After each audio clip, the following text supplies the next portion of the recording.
لا حول ولا قوة إلا بالله العلي العظيم حسبنا الله ونعم الوكيل نعم المولى ونعم النصير الحمد لله رب العالمين والحمد لله الذي هدانا لهذا وما كنا لنهتدي لولا أن هدانا الله ثم الصلاة والسلام على أشرف الأنبياء والمرسلين خاتم النبيين شفيع ذنوبنا وطبيب قلوبنا أبي القاسم محمد اللهم صل على محمد وعلى أهل بيته الطيبين الطاهرين المعصومين المظلومين الذين أذهب الله عنهم الرجس وطهرهم تطهيرا اللهم صل على محمد السلام عليك يا أبا عبد الله وعلى الأرواح التي حلت بفنائك عليك مني سلام الله أبدا ما بقيت وبقي الليل والنهار ولا جعله الله آخر العهد مني لزيارتكم سبساتك السلام على الحسين وعلى علي بن الحسين وعلى أولاد الحسين وعلى أصحاب الحسين اللهم لنا ولا ظالم ظلم حق محمد وآل محمد وآخر تابع له على ذلك اللهم لعن الذي جاهدت الحسين وشايعت وبايعت وتابعت على قتله اللهم لعنهم جميعا اللهم ارزقنا شفاعة الحسين يوم الورود وثبت لي قدم الصدق عندك مع الحسين وأصحاب الحسين الذين بذلوا مهجهم دون الحسين عليه السلام درود پڑھے محمد وآل محمد قال الله الحكيم في كتابه المبين بسم الله الرحمن الرحيم وما خلقت الجن والإنس إلا ليعبدون صدق اللہ العلی العظیم وصدق رسولہ النبی الکریم دعاؤں کی قبولی کے لیے پریشانیوں کی دوری کے لیے دشمنان اسلام کی نابودی کے لیے پرچم اسلام کی سربلندی کے لیے آپ کی دلی حاجات کی روائی کے لیے تعجیل ظہور امام زمانہ کے لیے بلند درود پڑھے محمد و آل محمد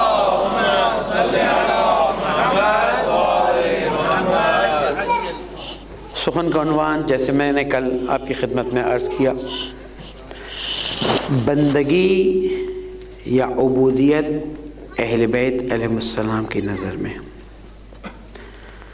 اللہ سبحانہ وتعالیٰ نے جہاں قرآن مجید نازل فرمایا اور قرآن مجید کو انسانیت کی ہدایت کے لیے کتاب قرار دیا وہاں پر انسانیت کے لیے ضروری تھا کہ کچھ ایسی شخصیتیں ایسی ہستیاں ہوں جو قرآن مجید کو سمجھا سکیں قرآن مجید کے بارے میں بتا سکیں کیوں اس لیے کہ خود قرآن مجید میں اللہ تعالیٰ فرماتا ہے یہدی بہی کثیر ویضل بہی کثیر کتنے ہیں جو اس سے ہدایت پاتے ہیں کتنے اس سے گمراہ ہوتے ہیں آپ دیکھیں امیر المومنین علی ابن ابی طالب علیہ السلام اللہم صل علی محمد وآل نہروان کا واقعہ ہے تھوڑا سا سمجھاتے ہوا آگے بڑھتا ہوں اور اس میں خود ہمارے لیے بڑی عبرت ہے کہ 4 سال اور چند مہینوں کے خلافت ظاہری کا زمانہ وہ ہستی کو جس کو اللہ سبحانہ و تعالیٰ نے منتخب کیا تھا کہ یہ اب اسلام کے پرچم کو آگے لے جائے گی اور اب اسلام کا پیغام یہ آگے بڑھائیں گے. 4 سال چند مہینے ظاہری خلافت اور 3 جنگیں، اور وہ 3 جنگیں بھی غیر مسلمانوں کے ساتھ نہیں. افسوس کی بات یہ ہے وہ جنگیں کلمہ پڑھنے والوں کے ساتھ. امیر المومنین کا دل خون ہو جاتا تھا اور روتے تھے، گریہ کرتے تھے. اپنے نزدیک کے صحابی جناب عثمان ابن عفان ہوں یا عمار یاسر ہوں جو صفین تک تشریف رکھتے تھے، اور دوسرا صاحب ان کے ساتھ بیٹھ کے گریہ کرتے تھے کہ کیا علی کے لیے یہ امتحان کم ہے کہ مسلمان علی کے مقابلے میں لڑنے کے لیے آتے. اور آج جب ہم اتفاق ایسا ہے کہ میرا اہل سنت علماء کے ساتھ اٹھنا بیٹھنا خاصا ہے، اور تقریباً ماہ رمضان اور ماہ محرم کے ٹیلی ویژن پروگراموں میں ساتھ بیٹھتے ہیں ہم لوگ، اور ظاہر ہے کہ اتحاد بین المسلمین کی گفتگو اور اسلام کی گفتگو رہتی ہے. یہ سوال الگ الگ طریقوں سے ہم نے کیا کہ ہم جنگ صفین کے بارے میں بالکل واضح ہیں، جنگ نہروان کے بارے میں واضح ہیں جو میں ابھی بتانا چاہ رہا تھا، اور وہاں سے یہ بات نکلی، اور آپ بھی واضح ہیں. لیکن آپ ہمیں بتائیں جنگ جمل کے بارے میں کیا کہتے ہیں. عجیب بات یہ ہے کہ ایک مرتبہ مجھ سے کہا گیا کہ دیکھیں اس ایک ٹیلی ویژن چینل میں محرم کے 10 دنوں کا پروگرام میرا ریکارڈ کر رہے تھے. دیکھیں اب ہم اسلام کی ابتدائی تاریخ سے گفتگو شروع کریں گے اور کربلا پہ لا کے 10 دن میں ختم کریں گے، بس آپ اتنا کیجئے گا جنگ جمل کو بیچ میں مت لائیں. اب ظاہر ہے جب انہوں نے کہا اور ہمیں پیغام دینا تھا تو ہمیں اس کو سنبھالنا تھا، لیکن مسلمانوں سے سوال ہی یہ ہے کہ جس شخصیت کے بارے میں رسول اکرم محمد مصطفیٰ صلی اللہ علیہ وآلہ وسلم صلی اللہ علیہ وسلم فرماتے ہیں یا علی انت منی بمنزلت ہارون من موسیٰ الا انہو لا نبی بعدی. علی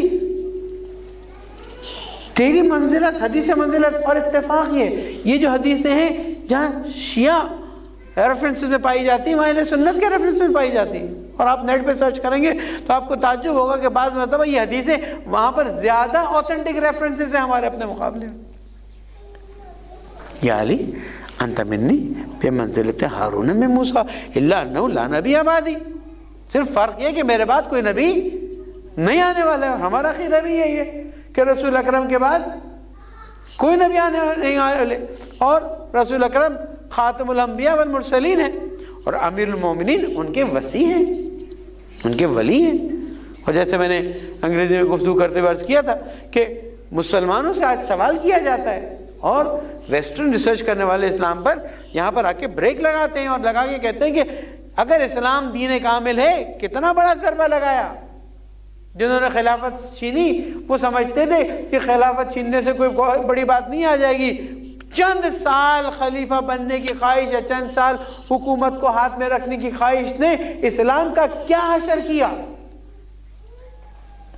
آج جو ریسرچ کا کام کرتے ہیں وہ ان کتابوں کو پڑھتے ہیں، اور ان کتابوں میں اورینٹلسٹ اور ویسٹرن فلاسفرز وغیرہ جو ہیں یہ اعتراض کرتے ہیں کہ اگر اسلام دین کامل ہے، اگر اسلام فائنل صورت ہے اللہ تعالیٰ کی طرف سے بھیجے ہوئے دین کی، تو یہ بتاؤ کہ اسلام کے اندر پولیٹیکل سسٹم ہے یا نہیں ہے.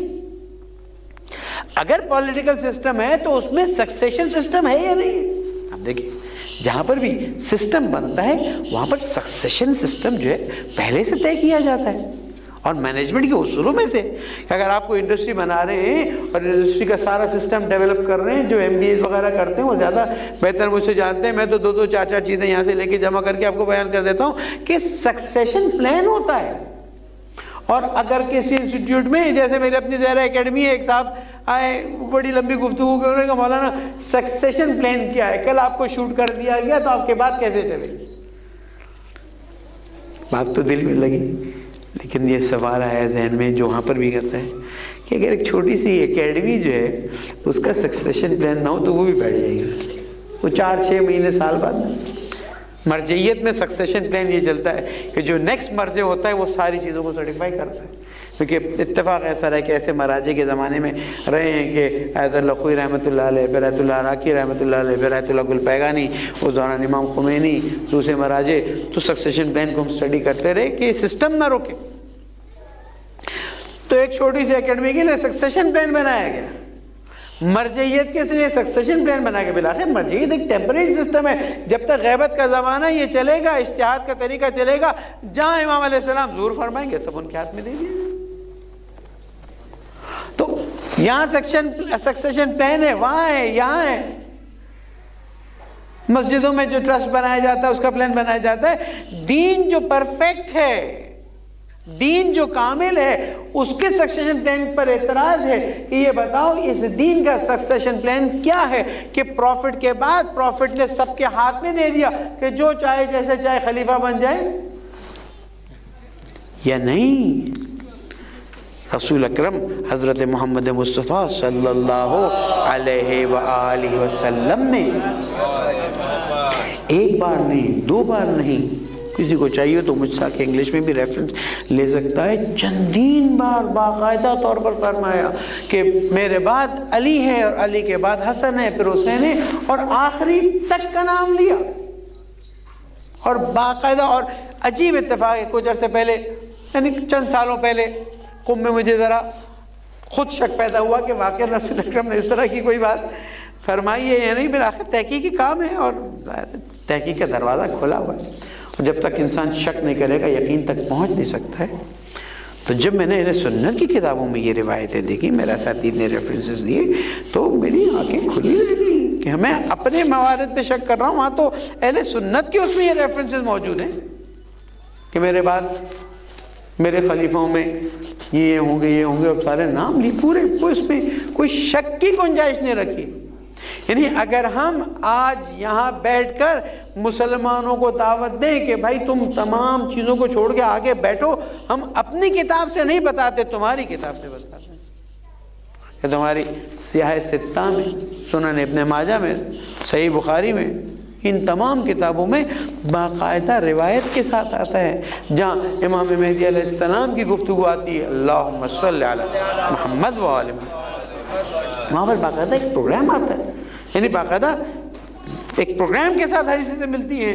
تو جہاں سکسیشن پلان موجود تھا اس کو سائڈ پہ رکھا گیا، اور آج اسلام پر یہ اعتراض کا باعث بن گیا، اور اسی وجہ سے وہ جواب نہیں دے سکتے لیکن ہم جواب دیتے ہیں. سکسیشن پلان موجود تھا، غدیر میں اعلان نہیں کیا. صرف یہ بھی ہماری تھوڑی سی کوتاہی ہے بیان کرنے میں. سکسیشن پلان کا اعلان غدیر میں نہیں ہوا تھا، سکسیشن پلان کا اعلان دعوت ذو العشیرہ میں ہوا تھا. جا کے پڑھیے کہ ذو العشیرہ میں رسول اکرم نے کس طرح سے فرمایا تھا کہ جو میری تائید کرے گا، جو میرے ساتھ چلنے کے لیے تیار ہوگا، وہ میرے بعد میرا وصی ہوگا، میرا وزیر ہوگا، میرا وارث ہوگا. عقل مند ہوتے تو سمجھ جاتے کہ سچ بولنے والا جب بول رہا ہے تو اس کا مطلب ہے اس کے بعد یہ رہے گا. اسی لیے آپ دیکھتے ہیں بعض مرتبہ جنگوں میں علیہ السلام نے جو جرأتیں دکھائی، عام انسان کی عقل رہ جاتی ہے. میرا موضوع نہیں لیکن صرف اشارہ کرتے ہوئے، تو اس میں یہ بات بھی رہی ہوگی نا کہ جب رسول اکرم نے اطمینان دلایا کہ میرے بعد یہ میرا وزیر بھی ہوگا، یہ میرا وصی بھی ہوگا، یہ میرا وارث بھی ہوگا. اب آپ آئیے آگے دیکھیے میری جو گفتگو شروع کی تھی کہ جنگ نہروان میں جو لوگ امیر المومنین کے مقابلے میں آئے، یہ وہ لوگ تھے جو صفین میں میرے مولا کے ساتھ مل کے لڑنے گئے تھے. امتحان یہاں ہوتا ہے، اور اس پر الگ الگ موقعوں پہ میں زور دوں گا. بعض مرتبہ ہوتا ہے کہ اتنا آپ جنگ نہروان پر گفتگو کرتے ہیں، اتنی ضرورت نہیں. جنگ نہروان پہ جتنی گفتگو ہو کم ہے. اسی کہ جنگ نہروان میں وہ لوگ گئے، ٹھیک ہے، میں نہیں کہتا کہ وہ سب امیر المومنین کو اس طرح سے امام مانتے تھے، لیکن وہ امیر المومنین ساتھ گئے ہیں، جنگ کی. صفین کے اس میں جب اختلاف ہوا اور جب سارے مسائل ہوئے، جس پہ کبھی اور گفتگو کریں گے. اب جنگ نہروان میں جب امین السلام تشریف لے جا رہے ہیں، اس سے پہلے میری گفتگو کہاں سے شروع ہوئی تھی؟ میں آپ کو ٹچ دے دوں تاکہ آپ کے ذہن میں رہے کہ کہاں جا رہے ہیں۔ گفتگو یہاں سے شروع ہوئی تھی کہ یہ قرآن ہے جس سے ہدایت بھی حاصل ہوتی ہے، قرآن ہے جس سے گمراہ بھی ہوتے ہیں۔ تو جنگ نہروان سے پہلے امیر علیہ السلام نے جناب عبداللہ ابن عباس سے کہا، عبداللہ ابن عباس جاؤ ان نادانوں کو سمجھاؤ، نہیں جو بلاغت مجھے، اور جا کے ان سے گفتگو کرو، لیکن دیکھو قرآن سے ڈائریکٹ استدلال مت کرنا۔ لوگ تعجب کرتے ہیں کہ امیر علیہ السلام نے کہا ہاں اسی قرآن کو تو صفین میں غلط طریقے سے استعمال کیا گیا نا۔ کیا کہا گیا تھا؟ لا حکم الا للہ، اللہ کے حکم کے علاوہ کسی اور کا حکم نہیں چلے گا۔ امیر علیہ السلام کے کانوں میں جب آواز آئی، کیا فرمایا؟ کلمۃ الحق یراد بہ الباطل، یہ حق کا وہ کلمہ ہے جس سے باطل مراد لی گئی۔ صلوات پڑھ دیں محمد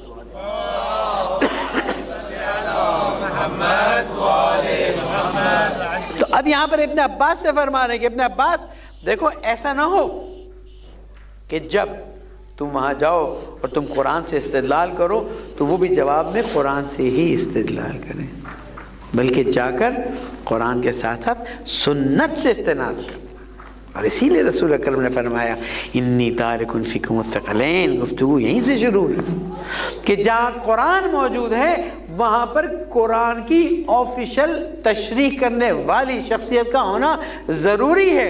اور اسی لیے رسول اکرم محمد مصطفیٰ صلی اللہ علیہ وآلہ وسلم فرماتے ہیں کہ میری 12ویں حجت جب دنیا میں آئے گی تو اگر قیامت میں ایک دن باقی ہوگا، لو لم یبق من القیامت الا یوما واحدا لسعت اللہ اليوم، اللہ تعالیٰ اس ایک دن کو اتنا بڑا کر دے گا کہ اس میں حکومت اسلامی قائم ہو جائے گی، اس میں حکومت اسلامی قائم ہوگی۔ تو وہاں پر رسول اکرم نے بیان فرما دیا، اور الحمدللہ اہل سنت کی کتابوں میں موجود ہے۔ اب اس کے بعد تبدیلی کرنے میں کوئی حرج نہیں ہے، اس لیے کہ جہاں بہت سی انڈسٹریاں بنی اس زمانے میں ایک انڈسٹری بنی جس کا نام تھا حدیث میکنگ انڈسٹری،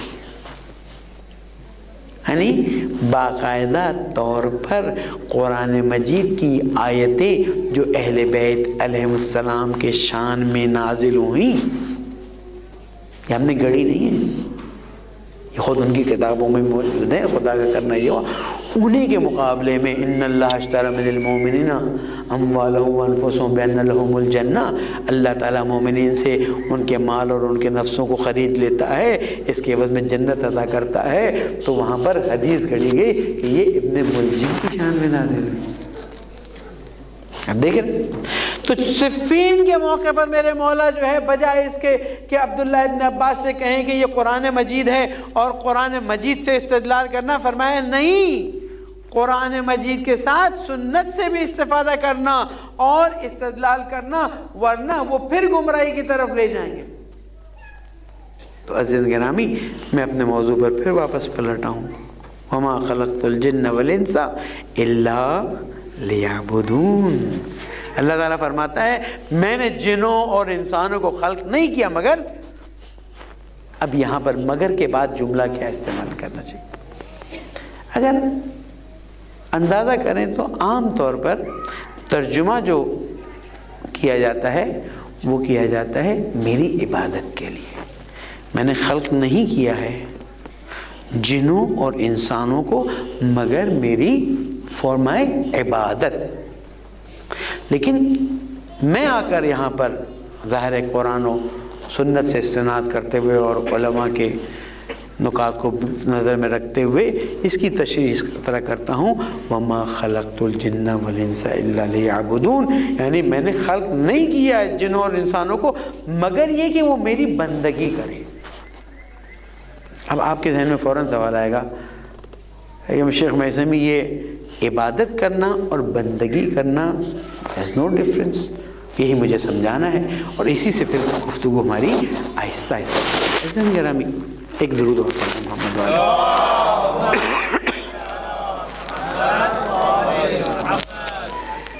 عبادت ایک عمل کا نام ہے،